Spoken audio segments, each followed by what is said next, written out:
18 horas. Notícias de Manaus, Amazonas, Brasil e do mundo. Agora na Mix. 6 horas, 1 minuto em Manaus, segunda-feira, começando mais uma edição do 18 horas aqui no melhor Mix do Brasil, eu e ela, Karine. Tamo junto, Carlão, até às 7 da noite aqui no 18 horas. Obrigada pela sua companhia, você sintonizado em 100,7, é isso aí. Um salve especial pra você que nos acompanha nas redes sociais, no @ 18 horas News. Boa noite, gente. Vamos conferir os destaques do programa 18 horas de hoje, segunda-feira, dia de diplomação. Em Brasília, de Luiz Inácio Lula da Silva e Wilson Lima, aqui no Amazonas. Além do governador e vice, também foram diplomados os deputados estaduais, federais e o senador reeleito Omar Aziz. E as expectativas para aprovar a PEC da transição. A cidade de Lábrea, no Amazonas, é o município com maior área desmatada no Brasil. Agora 6:02.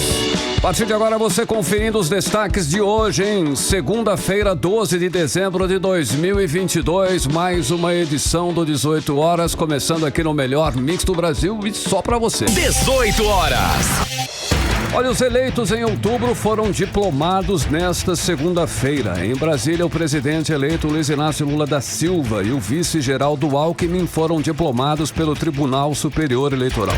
Lula é o 39º presidente da República Federativa do Brasil. É o único brasileiro de toda a história a ocupar por 3 vezes o cargo mais importante do Brasil. A entrega dos diplomas foi feita pelo presidente do TSE, Alexandre de Moraes, durante evento para mais de 300 convidados. E aqui em Manaus foram diplomados o governador reeleito Wilson Lima e o seu vice Tadeu de Souza, além dos 24 deputados estaduais eleitos, os 8 deputados federais e o senador reeleito Omar Aziz. A cerimônia aconteceu agora há pouco no auditório Desembargador Arthur Virgílio do Carmo Ribeiro, no prédio anexo do Tribunal de Justiça do Amazonas. O repórter Hector Silva está lá e traz pra gente mais informações. Boa noite, Hector. Então, como é que foi a cerimônia?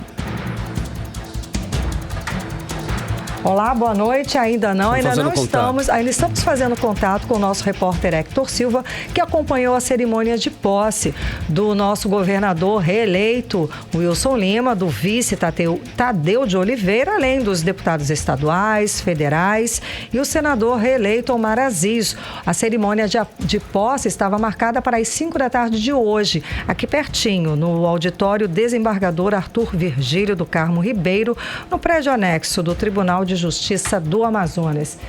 Estamos tentando estabelecer o contato com o nosso repórter Hector Silva. Importante destacar, né, Carlão, sim, que a diplomação é o ato em que a Justiça Eleitoral atesta que o candidato ou a candidata foi efetivamente eleito ou eleita pelo povo e por isso está apto ou apta a tomar posse no cargo. A cerimônia marca o fim do processo eleitoral e encerra o prazo para questionamentos da eleição. O próximo passo é a posse, que no caso dos governadores e do presidente, acontece no dia 1º de janeiro, dos senadores e deputados federais no dia 1º de fevereiro. Ok, Karine. Já estabelecemos o contato com o repórter Hector Silva. Hector, boa noite. Conta pra gente os detalhes da cerimônia de posse.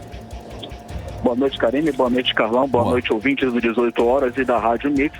Nesse momento acontece a diplomação aqui numa subsede do Tribunal de Justiça do Amazonas, diplomação dos deputados estaduais, deputados federais eleitos, senador, no caso uma vaga para Senado aqui no Amazonas, vice-governador e governador do Amazonas. Nesse momento está quase terminando aqui a diplomação dos deputados estaduais, que teve uma grande mudança ali, né? Dos 24 deputados estaduais, 14 foram reeleitos e 10 são novos.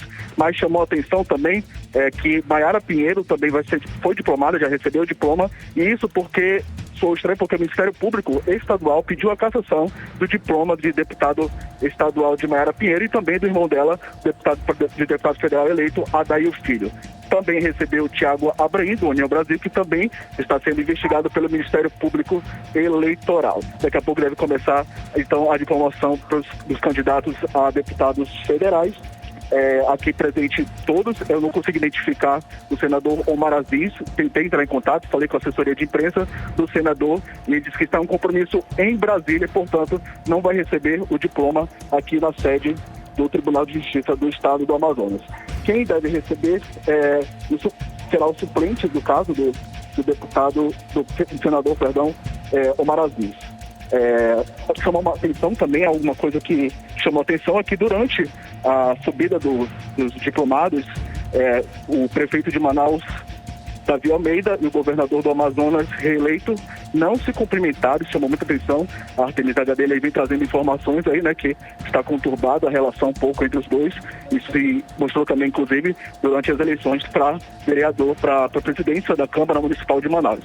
Volto com você, Karine Carlão. Valeu. Obrigada pelas informações. Hector Silva ao vivo lá na cerimônia de posse do governador reeleito Wilson Lima, do vice Tadeu Souza, além dos 24 deputados estaduais eleitos, os 8 deputados federais e o senador reeleito Omar Aziz, que não está presente hoje agora. Em Brasília. Ele está em Brasília e não está aqui em Manaus, né, para receber a diplomação, né, Carlão? Karine, agora o que todos nós estamos esperando, né, claro e com certeza, que todos os eleitos que foram diplomados e que vão tomar posse em 2023 cumpram suas promessas de campanha e ajudem o país que está precisando e muito.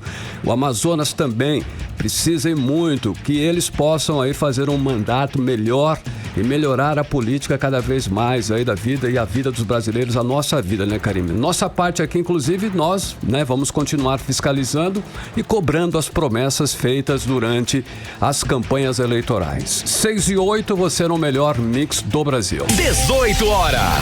E agora vamos direto para Brasília conversar com o nosso correspondente, jornalista Carlos Eduardo Matos. Cadu, então, como foi a diplomação aí de Lula e Alckmin com o nosso correspondente? Conta pra gente os detalhes, Cadu, como é que foi? Sei que teve emoção, não é, Cadu? Boa noite.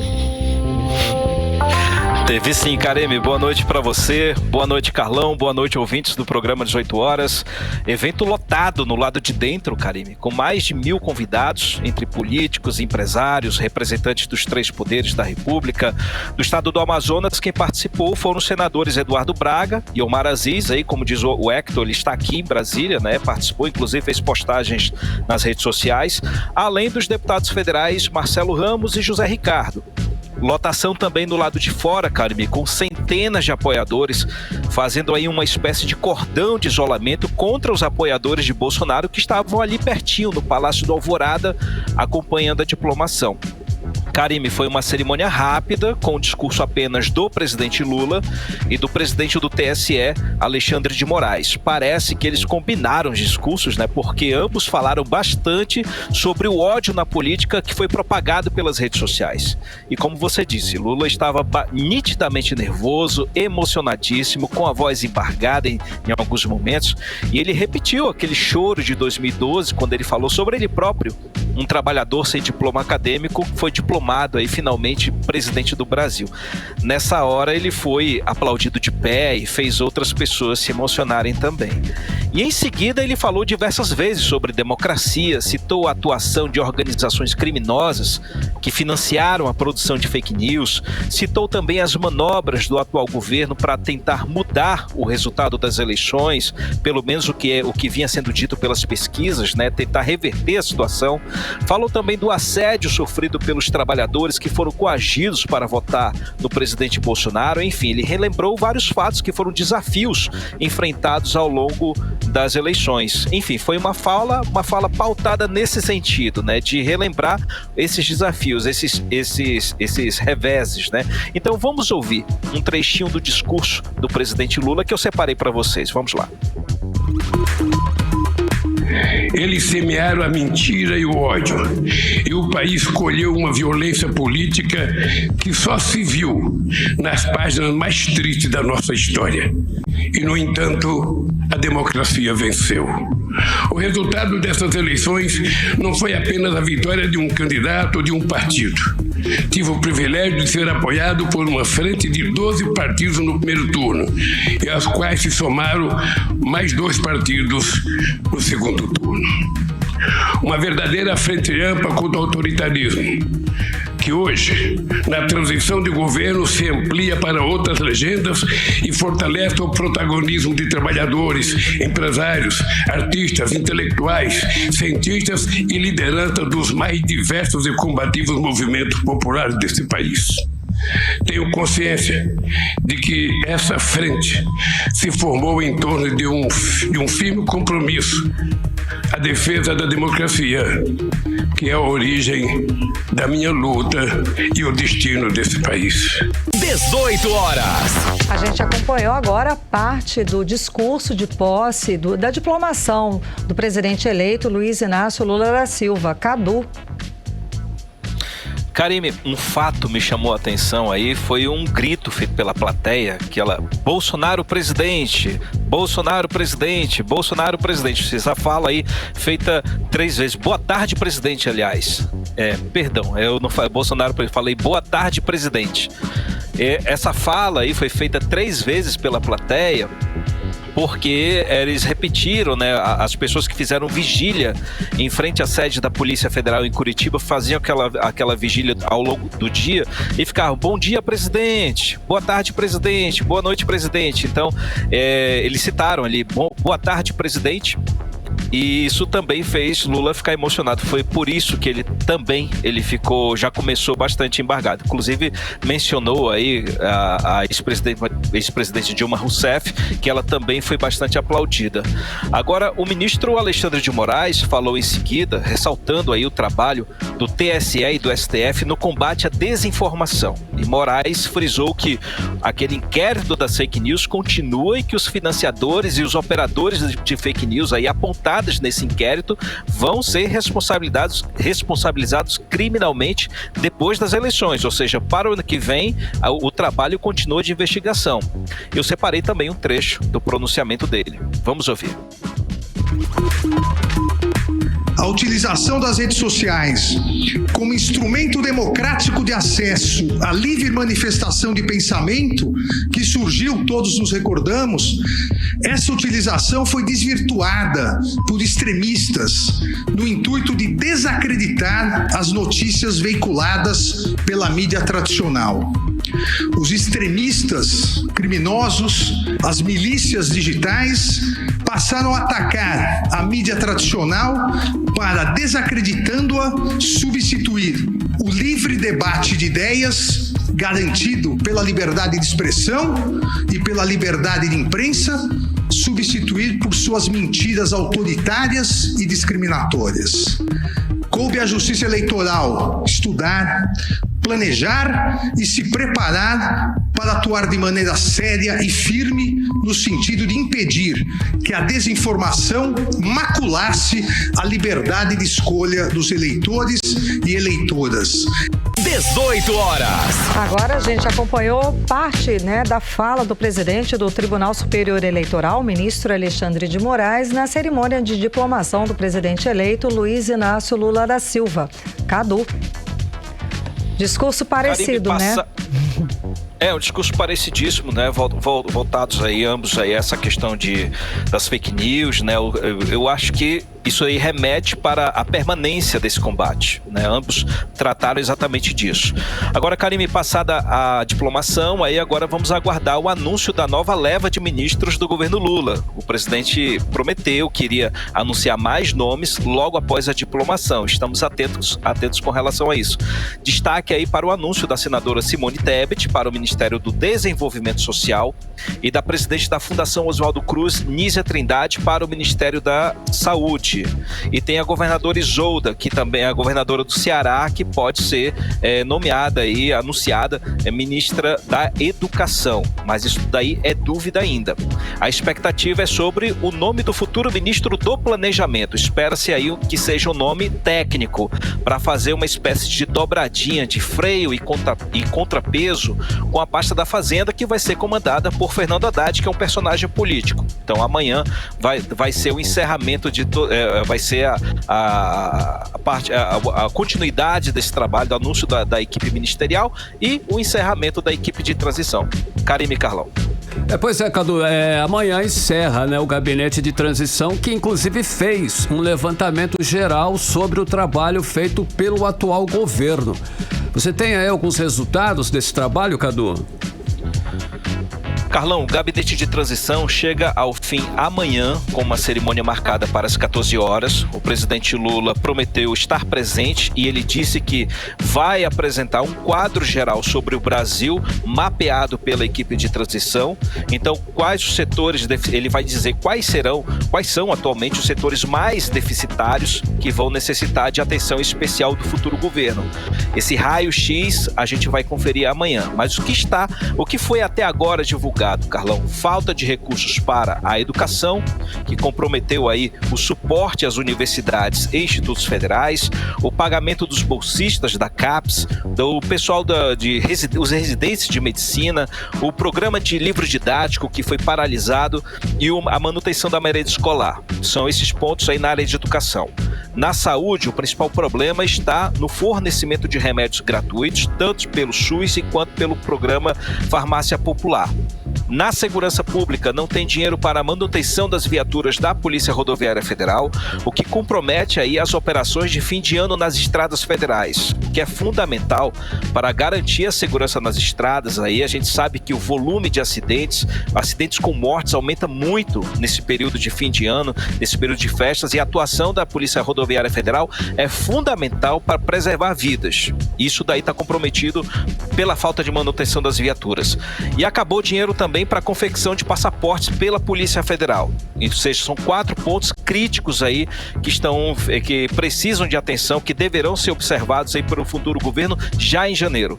E o atual governo aí, pela observação do grupo de transição, encerra aí o mandato enfraquecido, desgastado e sem dinheiro para cumprir ou manter a máquina pública. Falando em atual governo, Carlão, hoje o presidente Bolsonaro mais uma vez se aproximou de seus apoiadores no Palácio do Alvorada, naquele aquário que fica em frente ao Palácio do Alvorada. Ele ficou calado ali, que quem falou no lugar dele foi um padre que fez um sermão ali para o público, que é cada vez maior dentro do Palácio do Alvorada. E os apoiadores gritavam ali palavras de ordem, entre elas aí, fica Bolsonaro, abre aspas, fica Bolsonaro, fecha aspas. E lembrando que ontem à noite, devido à questão da diplomação do presidente Lula, os apoiadores foram acolhidos para dentro do Palácio do Alvorada. O presidente Bolsonaro e a primeira-dama Michele Bolsonaro abriram as portas ontem do Palácio do Alvorada e abrigaram diversos manifestantes dentro da casa oficial. Isso aí complica tudo, né? Eu já não sei mais o que é legal, o que é ilegal, porque é tanta coisa que eles fazem, Karime e Carlão, que beira o escandaloso, beira o ridículo, né? Uma manifestação antidemocrática que agora eles abriram a casa oficial para abrigar esses manifestantes. Era o que faltava. Karime e Carlão. Cadu, para finalizar, a Câmara dos Deputados vai votar a PEC da transição nesta quarta-feira, Cadu. Temos aí expectativas a respeito? Karime, parece que o acordo subiu no telhado, viu? Agora, no fim da tarde, surgiu a informação de que a votação vai ficar para a semana que vem. Vamos aguardar, né? Porque pode mudar esse cenário. O secretário-geral da mesa diretora da Câmara dos Deputados enviou um comunicado agora à tarde informando que não há data definida para a discussão e votação da PEC da transição. E embora Arthur Lira tenha prometido ao presidente Lula que levaria o tema para o plenário entre terça-feira ou quarta, o ambiente ainda é de insegurança e de incerteza se há voto suficiente para a aprovação da PEC. Então, pela dúvida, é melhor não votar. Por trás dessa falta de endosso dos deputados, Karime, está a guerra política que se passa pela disputa por ministérios, pela questão do orçamento secreto, que envolve a decisão do STF que está prevista para essa quarta-feira. No cenário de hoje, Karime, é praticamente certo que a Câmara vai fazer alguma mudança no texto encaminhado pelo Senado. Ainda não está claro se vai reduzir o tempo para um ano ou reduzir o valor de 145 bilhões que foi aprovado aí na semana passada pelo Senado. Então vamos aguardar, porque se for mexido pela Câmara, como a gente já falou, o texto volta para o Senado, vai demorar ainda mais e compromete os prazos estabelecidos pela lei para que o governo consiga assegurar o Bolsa Família no valor de R$600 para o ano que vem. Volto com vocês, Karime e Carlão. Obrigada pelas informações, Cadu. Boa noite, bom trabalho. Valeu, Cadu. Valeu, gente. Um abraço. Tchau, tchau. Agora 6h21, você no melhor mix do Brasil. 18 horas. Olha só, o governo do Amazonas enviou para a Assembleia Legislativa do Estado o projeto de lei que autoriza contratar empréstimo de 1 bilhão e 100 milhões de reais com o Banco do Brasil. Segundo o governo estadual, o valor será usado para obras nas áreas de educação, saúde e segurança pública e para pagar empréstimo tomado no sistema bancário. O projeto de lei não estabelece prazos e valores para pagamento da dívida, apenas autoriza a contratação do empréstimo com garantia da União e dá aval ao banco para descontar da conta do Estado do Amazonas as parcelas do empréstimo, juros, as tarifas bancárias, além dos demais encargos financeiros e despesas da operação de crédito. E na mensagem enviada para os deputados estaduais, o governador Wilson Lima classifica a proposta como de extrema relevância para o incentivo da economia amazonense.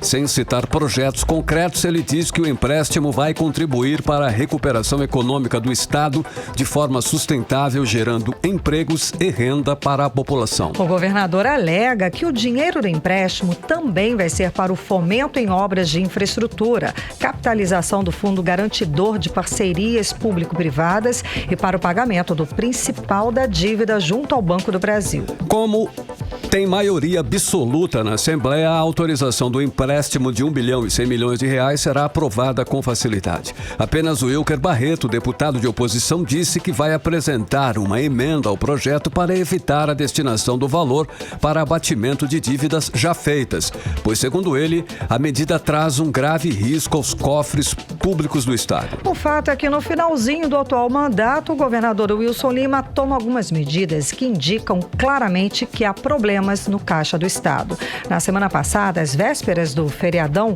foi enviada mensagem com pedido de urgência aumentando alíquotas do ICMS sobre combustíveis, energia elétrica e telecomunicações, além do IPVA. E agora pede aí essa autorização para contratar um empréstimo de 1 bilhão e 100 milhões de reais.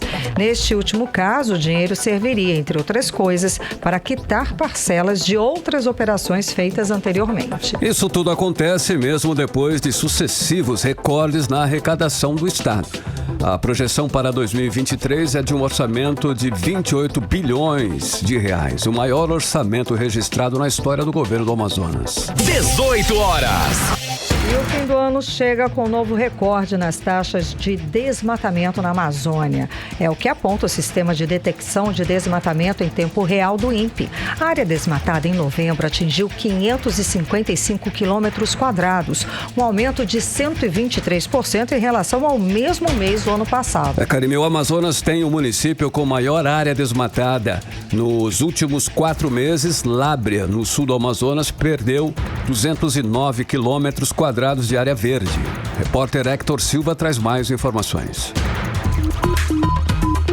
Dados do Sistema de Detecção de Desmatamento em Tempo Real, o DETER-B, do Instituto Nacional de Pesquisas Espaciais, o INPE, mostraram que a área sob alerta de desmatamento na Amazônia em novembro chegou a 554,66 quilômetros quadrados. O valor representa um aumento de 123% em relação ao mesmo mês no ano passado, que foi de 249,49 quilômetros quadrados. Segundo o INPE, este é o segundo pior novembro da série histórica, atrás apenas de novembro de 2020, quando os alertas somaram 562,8 quilômetros quadrados.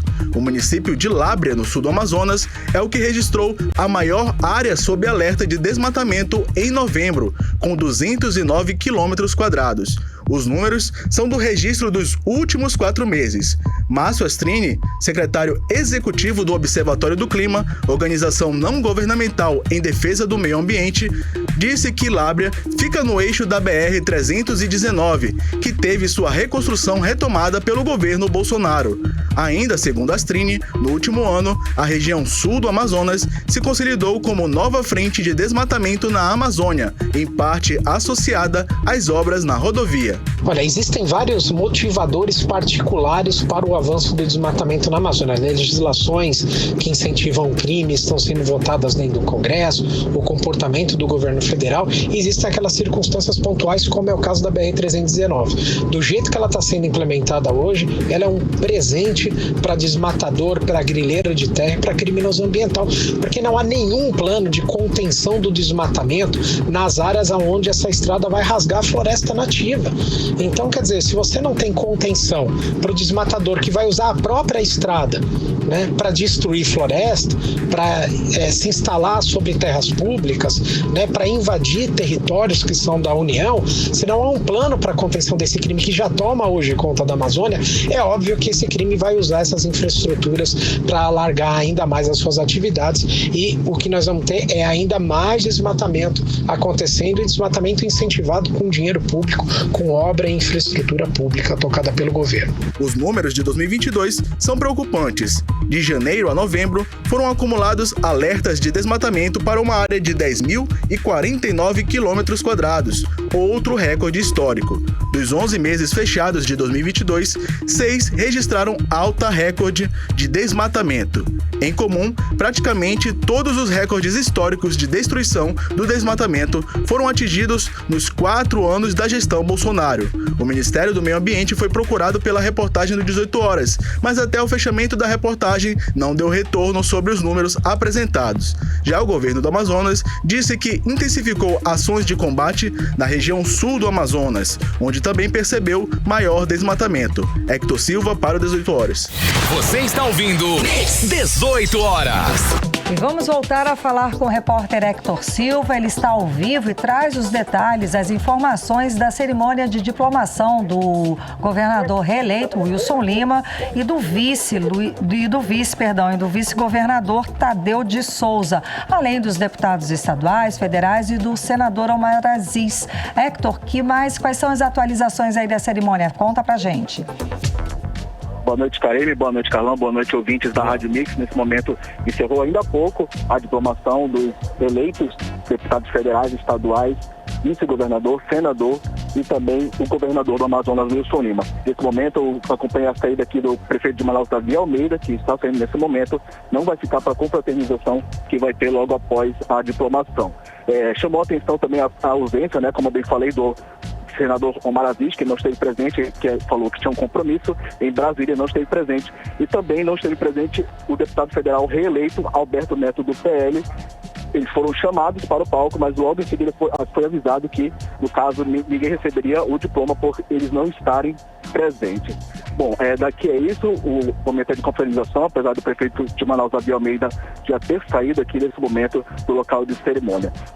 No discurso, o Wilson Lima também agradeceu ao público, ele que ao pegar o diploma ficou muito feliz, levantou o diploma, foi bastante ovacionado pelo público aqui. E em seu discurso ele pregou união e agradeceu por mais uma chance pela reeleição. Volto com vocês então, Carlão e Karine. Obrigada pelas informações, Hector Silva. Boa noite, bom trabalho. Agora 6h29, você no melhor Mix do Brasil. Mix. Daqui a pouquinho você confere aqui no 18 Horas. Fim de ano caro. O levantamento revela que o preço médio da cesta básica de Natal subiu 9,8%. Detalhes em instantes aqui no 18 Horas. 18 Horas. Agora 6h29, nós vamos conferir a previsão do tempo para amanhã. Amanhã é terça-feira. Tempo e temperatura, Karime Leão. Previsão do tempo. Segundo informações do Clima Tempo, a previsão para amanhã é de sol com algumas nuvens. Deve chover rápido durante o dia e a noite. A mínima prevista é de 24 graus, a máxima não deve passar dos 32 graus. As chances de chuva são de 67% e a umidade relativa do ar fica entre 64% e 99%. Mix. De ontem para hoje, o Rio Negro subiu mais 8 centímetros, elevando o nível no Porto de Manaus para 18 metros e 96 centímetros acima do nível do mar. Mix. E a segunda parcela do 13º salário dos servidores do Estado já começou a cair na conta. O pagamento será feito hoje e amanhã. O governo do Estado decidiu antecipar o salário de dezembro para os dias 21 e 22. Serão injetados R$1 bilhão na economia. E segundo o governo estadual, 82 mil servidores da ativa e 30 mil aposentados estão na lista de beneficiados com a antecipação. Mix. E a Federação do Comércio no Amazonas divulgou que o estado superou as dificuldades impostas pela pandemia de Covid-19. O setor emprega hoje mais de 320 mil pessoas em todo o estado.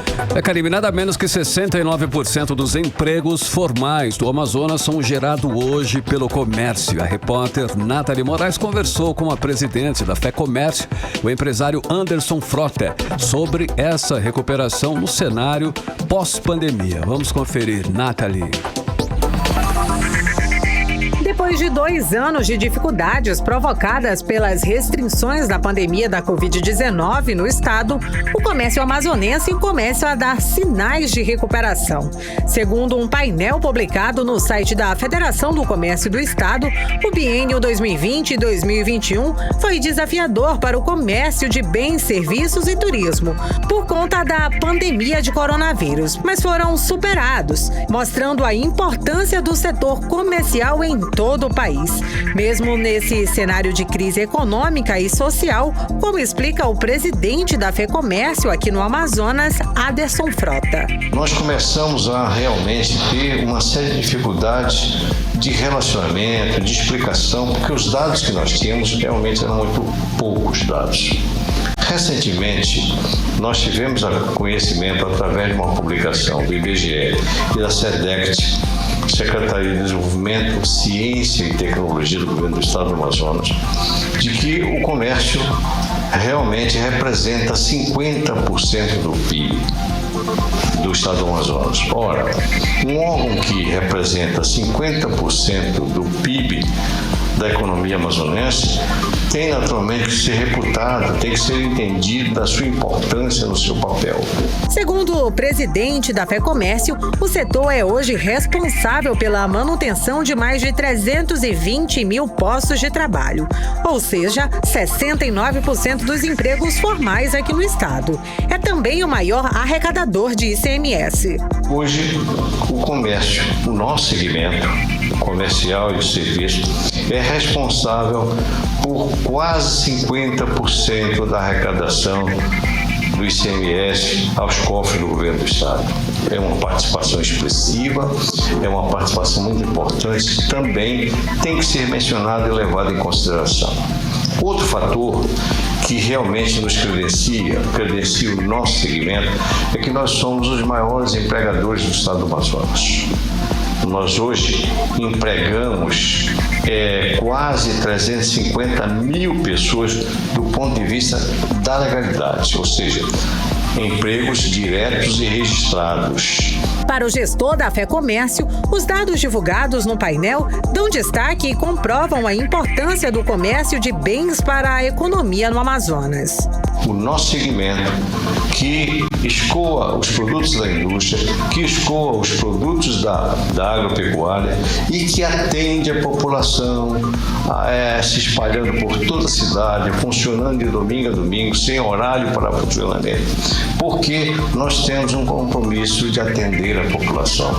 Esse lado realmente é muito importante. Então, rememorando, nós somos, o nosso segmento representa 50% do PIB do estado do Amazonas, é quem mais arrecada para os cofres do governo do estado do Amazonas através do recolhimento do ICMS, é quem mais emprega no estado do Amazonas e, acima de tudo, é quem atende a população. Nathalie Moraes para o 18 horas.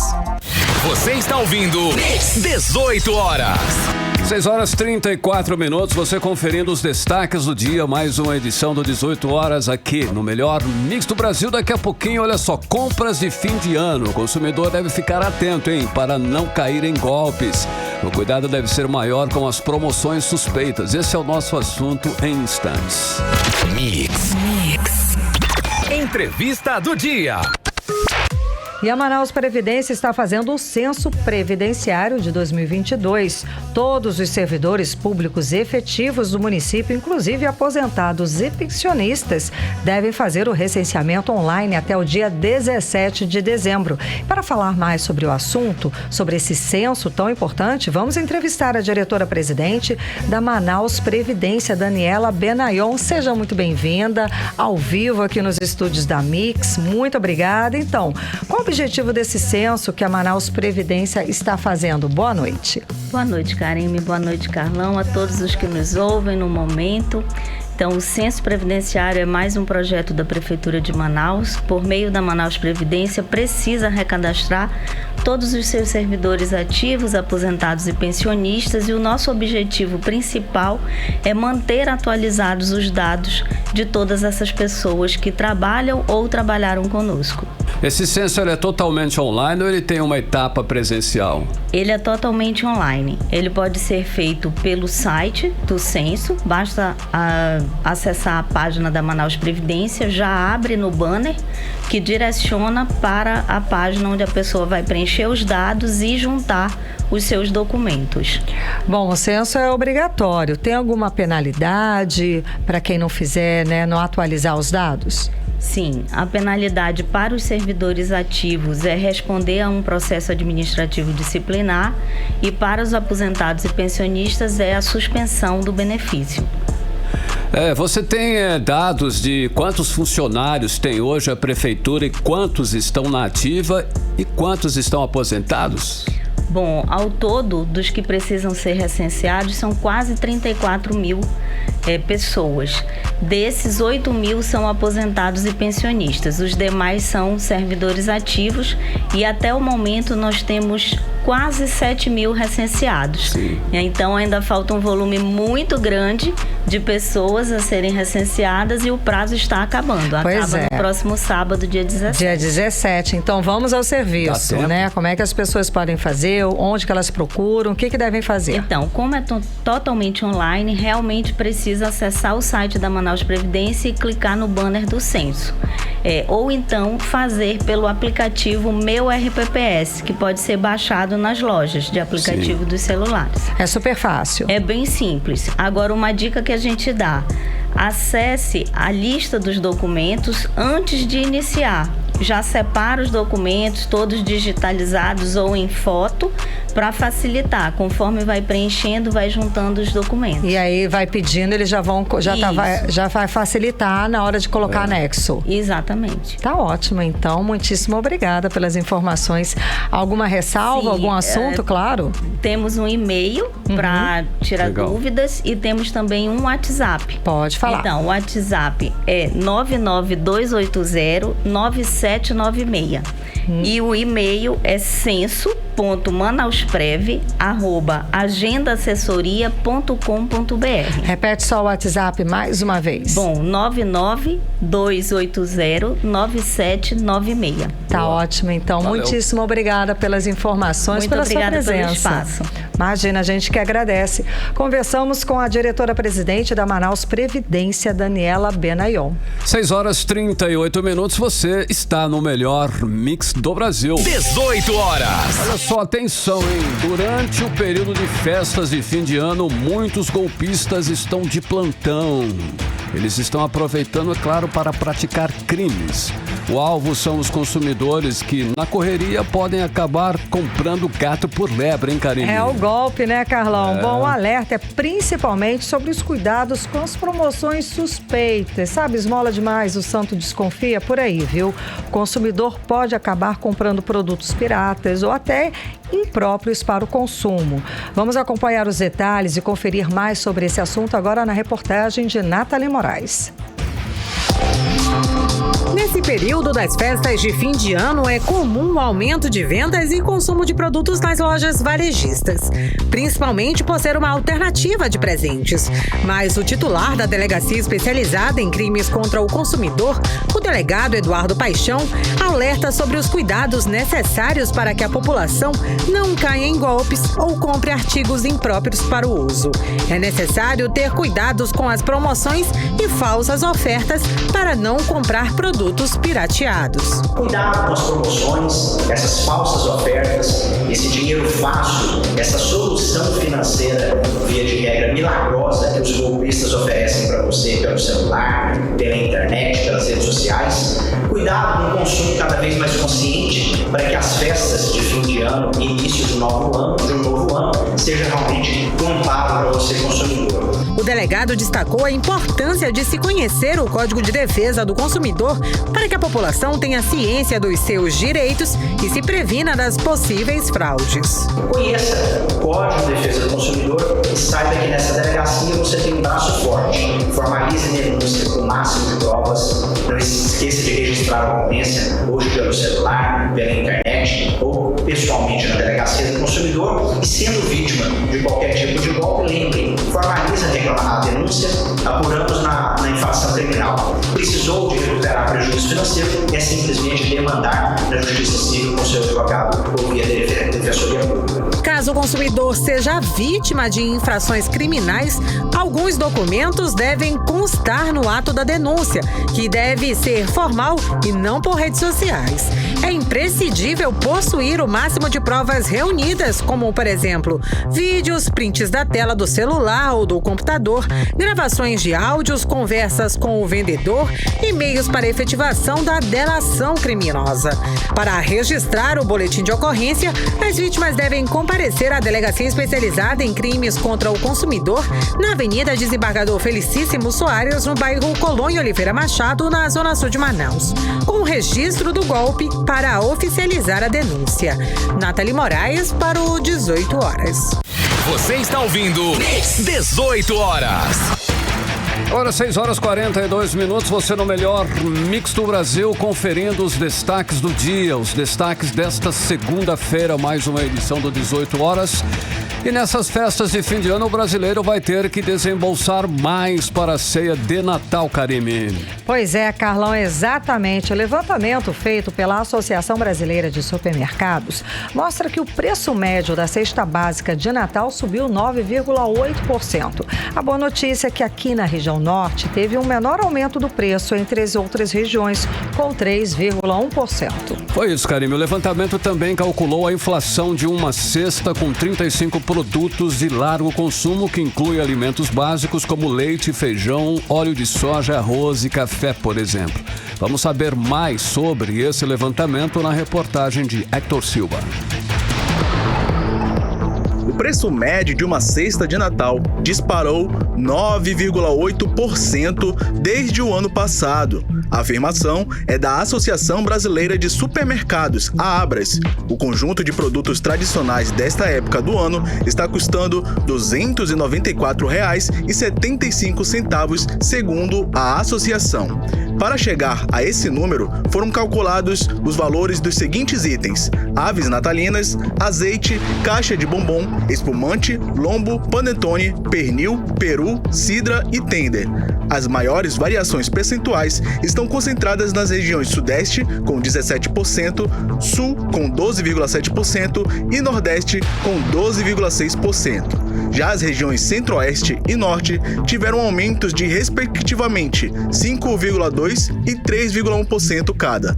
Na opinião do economista Orígenes Martins, esse aumento se deve à insegurança política no âmbito nacional e estadual. Neste final de ano, temos aí, segundo a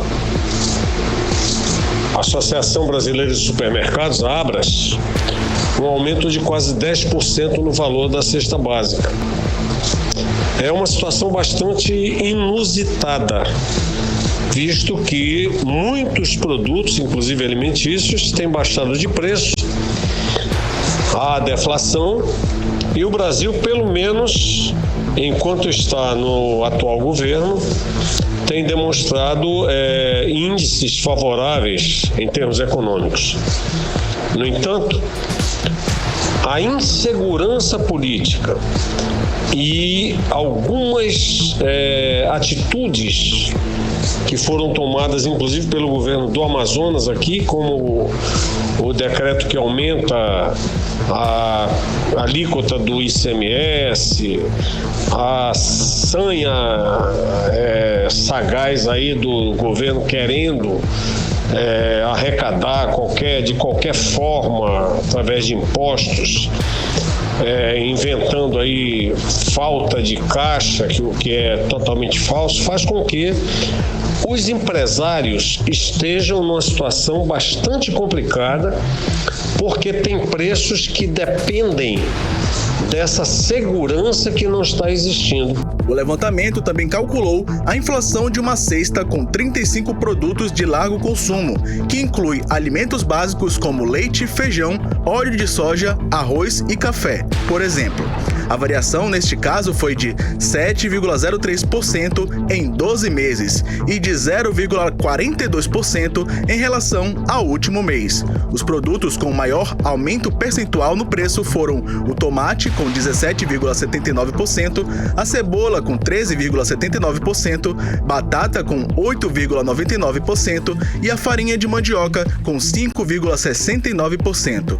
Ao mesmo tempo, houve deflação em outros itens, com destaque para o leite longa-vida, menos 6,28%, o feijão com menos 3,39% e o óleo de soja com menos 0,94%. Hector Silva para o 18 horas. Você está ouvindo 18 horas. Olha, ainda falando sobre economia, o comércio de Manaus deve gerar mais de R$1 bilhão neste Natal. Os dados são da pesquisa feita pela Câmara de Dirigentes Lojistas de Manaus. A expectativa é que as vendas no período natalino gerem uma receita bruta de mais de R$1 bilhão, o que representa um crescimento de 5 a 6% em comparação com o ano de 2021. E o consumidor deve gastar, em média, R$ 165 por presente. Ainda de acordo com a pesquisa, os artigos de vestuário aparecem no topo da lista de intenção de compras, seguidos por calçado e brinquedos. Bom, o centro da cidade segue sendo o principal local dos consumidores para as compras. Logo depois, aparecem os shopping centers. Os entrevistados também informaram os fatores que influenciam na escolha do presente. Em primeiro lugar, verificam promoções e descontos. Depois, a qualidade do produto e preço do presente. Só depois, o consumidor leva em conta o perfil e desejo de quem vai receber o presente. 18 horas. 6 horas e 47 minutos. Você no melhor mix do Brasil. Vamos agora conferir a previsão do tempo. É tempo e temperatura para esta noite de segunda-feira e a madrugada aí, né, de terça. Tempo e temperatura, Karime Leão. Previsão do tempo.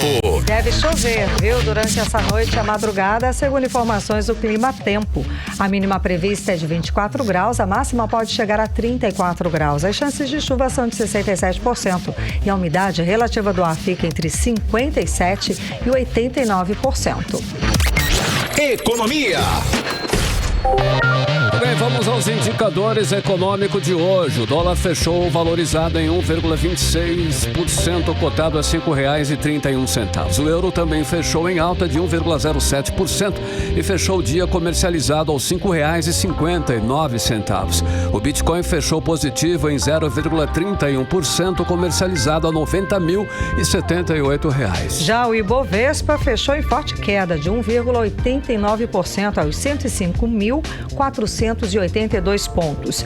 E a indústria de motos aqui em Manaus registrou o melhor resultado dos últimos 8 anos. O levantamento é da Abraciclo, a associação que representa o setor, e mostra que foram fabricadas 1,33 milhão de motocicletas em Manaus de janeiro a novembro deste ano. Karime, o número representa um aumento de 18,7% em comparação com o mesmo período do ano passado.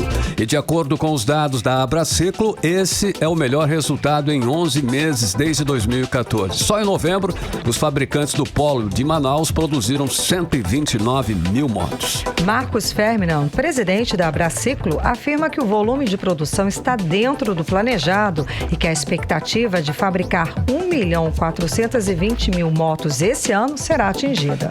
Já para 2023, as expectativas também são otimistas. Vamos conferir o que disse o presidente da Abraciclo, Marcos Ferminan. No lado do ano, foram emplacadas mais de 1.200.000 motocicletas. Assim como a produção, esse é o melhor resultado desde 2014. Atualmente existe fila de espera para os modelos de baixa cilindrada e scooters, ainda reflexo do primeiro bimestre desse ano, quando cerca de 100 mil motocicletas deixaram de ser produzidas.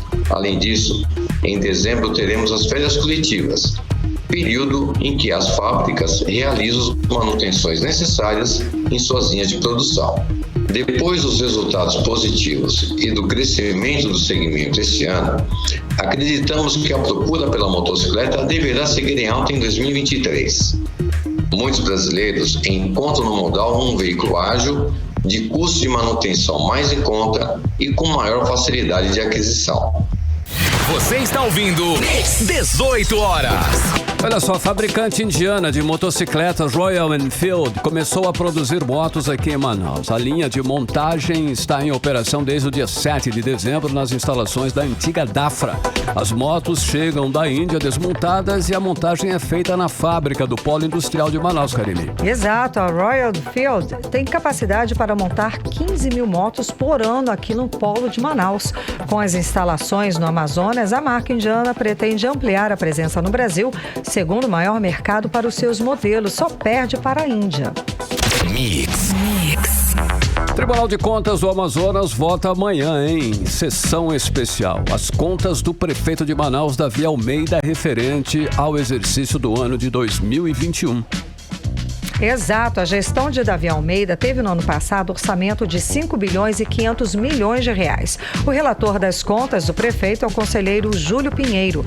Assim como aconteceu com as contas do governador, as contas do prefeito também devem ser aprovadas. E quem quiser acompanhar a sessão do TSE é só acessar os perfis oficiais do Tribunal do YouTube, Facebook, Instagram ou pelo site tce.am.gov.br. 18 horas.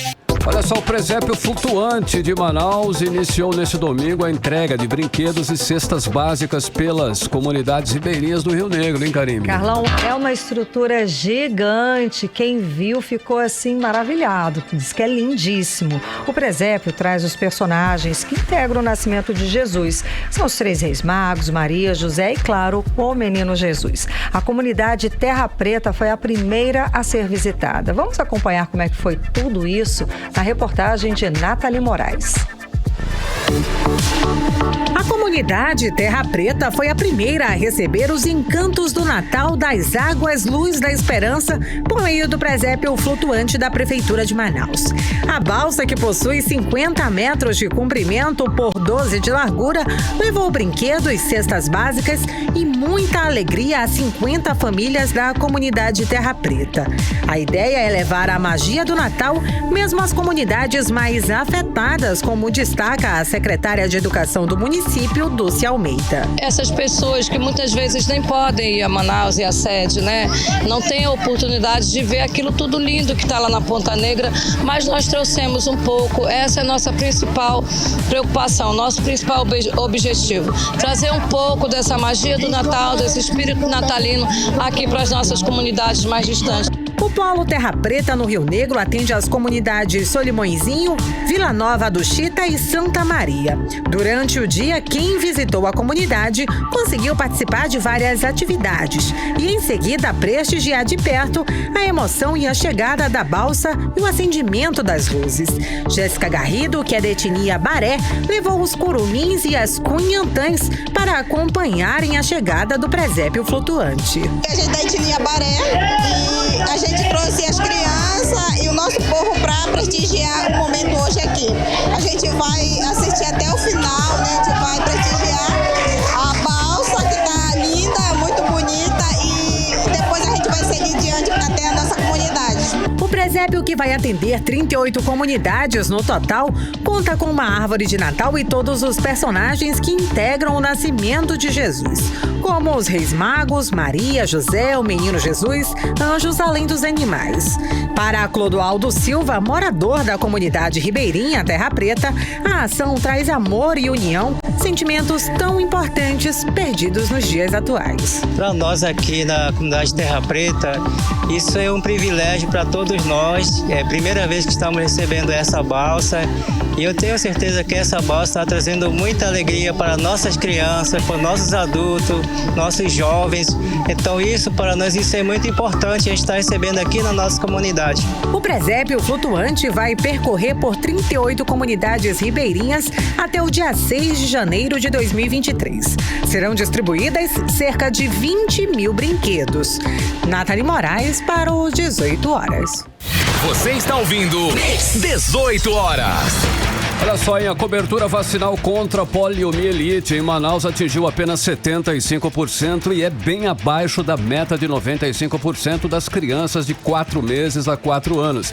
A baixa adesão preocupa as autoridades de saúde do município, que já discutem cenário de risco para reintrodução da doença na capital junto aos profissionais de saúde, Karine. Carlão, essa situação é um alerta aqui no país, né, dessa baixa vacinação. E aqui em Manaus, ela vai ser tema de uma webconferência promovida pela Secretaria Municipal de Saúde. A secretária da SEMSA, Chádia Frache, pretende fazer ações para aumentar o índice, que em 2021 foi ainda menor, Carlão. Chegou a 68%. Karime, vale destacar que a poliomielite é uma doença muito grave, também conhecida como paralisia infantil, e que afeta principalmente as crianças menores de 5 anos. Que são inclusive o público-alvo da vacinação. Ela é capaz de deixar sequelas graves e permanentes nas vítimas e a única forma de proteção é através da vacina. Exato, aí os pais e os responsáveis precisam sim levar a criança para vacinar para se proteger. A vacina contra a poliomielite está disponível em 171 unidades aqui em Manaus da SEMSA e podem ser conferidas no site semsa.manaus.am.gov.br. Os pais devem ficar atentos aos horários, porque algumas salas de vacina estendem o funcionamento até 7, 9 horas da noite, gente. Tudo como uma estratégia para facilitar o acesso da população. 18 horas. E vamos falar de esporte, né, gente? A bola volta a rolar amanhã pela Copa do Catar. O primeiro jogo das semifinais acontece nesta terça-feira entre Argentina e Croácia às 3 da tarde, horário de Manaus. E o outro jogo entre França e Marrocos é na quarta-feira, também às 3 da tarde, horário de Manaus. Os vencedores dos 2 jogos vão disputar a final, que vai ser no próximo domingo, agora dia 18. Falando de seleção brasileira, agora, Karime, escuta essa. Carlos Ancelotti, italiano, que comanda o Real Madrid, é o nome mais forte, o mais cotado para assumir o lugar de Tite na seleção brasileira a partir de maio, em 2023 já, Karime. Pois é, a empresa CA Base, responsável por conduzir a negociação do técnico com o Real Madrid, confirma que existem conversas em andamento para que Ancelotti assumir o comando da seleção brasileira. E a CBF, por sua vez, nega qualquer procura ainda. A CBF afirmou em nota oficial que ainda não começou o processo de escolha do novo treinador, mas o fato é que o nome de Ancelotti agrada a imprensa especializada e jogadores em atividade. Bom, Ancelotti foi consultado para assumir a seleção brasileira pela primeira vez em outubro, antes da Copa do Mundo, outubro agora. Mas ele não pôde aceitar porque o contrato dele com o Real Madrid vai até junho de 2024. Mas na ocasião ele não fechou as portas para o Brasil. Diante disso tudo aí, caso insista em contratar o Ancelotti, a CBF teria que colocar na vaga de Tite um treinador interino. A CBF considera outros nomes de estrangeiros, entre eles o Jorge Jesus, que já treinou o Flamengo, e Abel Ferreira, atual treinador do Palmeiras, mas nenhum deles é unanimidade. Brasileiros como Fernando Diniz, Dorival Júnior e Mano Menezes também estariam no páreo. O presidente da CBF, Edinaldo Rodrigues, pretende começar o desmanche da comissão técnica de Tite nos próximos dias e prometeu ter um novo treinador a partir de janeiro de 2023. Mas o dirigente não falou aí sobre o assunto depois da eliminação do Brasil na Copa do Mundo. 18 horas. Agora em Manaus, 6 horas e 59 minutos. Seguimos direto para o editorial 18 horas. Editorial 18 horas. Empresários do comércio do Amazonas anunciaram hoje que não concordam com o aumento de impostos proposto pelo governador Wilson Lima. A manifestação pública é da Federação das Câmaras de Dirigentes Lojistas do Amazonas e da Câmara de Dirigentes Lojistas de Manaus. A proposta enviada pelo governo para a Assembleia Legislativa aumenta alíquotas de ICMS e IPVA, entre outros, além de taxas do Detran. A justificativa é de perda de arrecadação em face da pandemia Covid 2019. Acontece que, segundo os comerciantes, a arrecadação do Estado este ano já é 3 bilhões e meio de reais maior do que a do ano passado. O comércio gera a maior fatia dos empregos e dos impostos do Estado. Os empresários dizem que os benefícios fiscais concedidos na pandemia foram, na realidade, concessão de prazo para pagamento do ICMS sem qualquer redução de arrecadação e que, além disso, os custos com a pandemia foram supridos pelo governo federal. Por isso, chamaram a atenção à população, pois o ICMS é um imposto incluso no preço, sendo pago na prática pelo consumidor. Ou seja, disseram claramente que o aumento de impostos vai sair do bolso do povo. 18 horas. 7 em ponto, Karime, boa noite. Boa noite, obrigada pela companhia, um beijo e até amanhã. Continue bem, continue em 100,7, até amanhã. Você ouviu 18 horas. As notícias do Brasil e do mundo. De volta amanhã.